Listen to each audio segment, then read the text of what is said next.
So Will started back with us in October of 2020 as Experian's first ever Chief Diversity, Inclusion, and Belonging Officer. Before this, he held the position of Senior Vice President of Global Diversity Inclusion for Bank of America. So in prepping for our discussion today, I learned that you had the opportunity to go lead D&I at other very large multinational companies globally. So what led you to choose Experian? Hey there. Well, thanks so much, first of all, for having me. I'm really, really excited to be here talking to everyone today, and even more excited to be with Experian. I'll tell you, while all those organizations were really great organizations and have a lot of amazing work they will do, I'm thrilled to be at Experian. In particular, for me, this is about the role that we can play at Experian with driving systemic change.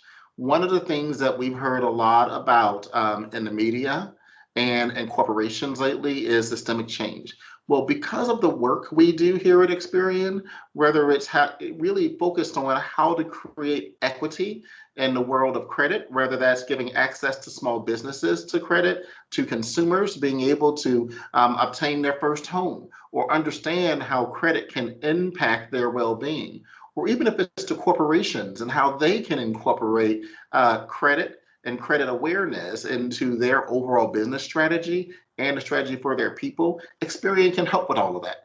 And for me, what I saw was an opportunity to join an organization that can help support marginalized populations with that. So I'm really thrilled to be here. I'm excited about the role that we will continue to play in driving credit and credit awareness and really helping support marginalized communities.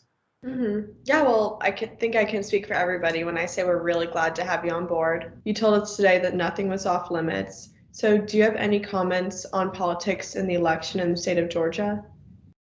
Gosh, you really are asking all the tough questions today. That's what I'm Um, here for. look, all of us as Americans have the right to vote for whom you want to vote for and what's important for you. That's what happened in Georgia. That's what happens in democracies around the world. And what's really important to me is that we continue as an organization to support everyone's right. And really for me as a person, that we support everyone's right to vote for the person that they think is best for the job. So I'm going to put politics aside because it's not my place nor my right to tell someone who to vote for, nor is it Experian's place as an organization. We support free, open, and fair elections as a company.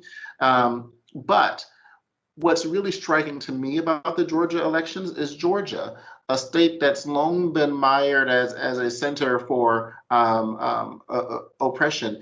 We see the evolution that's occurring right now. We see that good, positive work around driving equity really does have an impact. And I mean, Georgia elected its first ever Black person to the U.S. Senate. Georgia also elected its first ever Jewish person to the US Senate.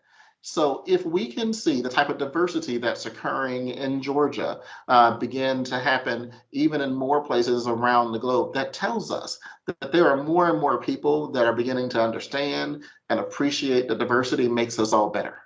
If it can happen in Georgia, it can happen everywhere. I'm really, really proud of us as a society that in some ways we're beginning to look beyond race, religious beliefs, or any of the other areas of marginalized populations.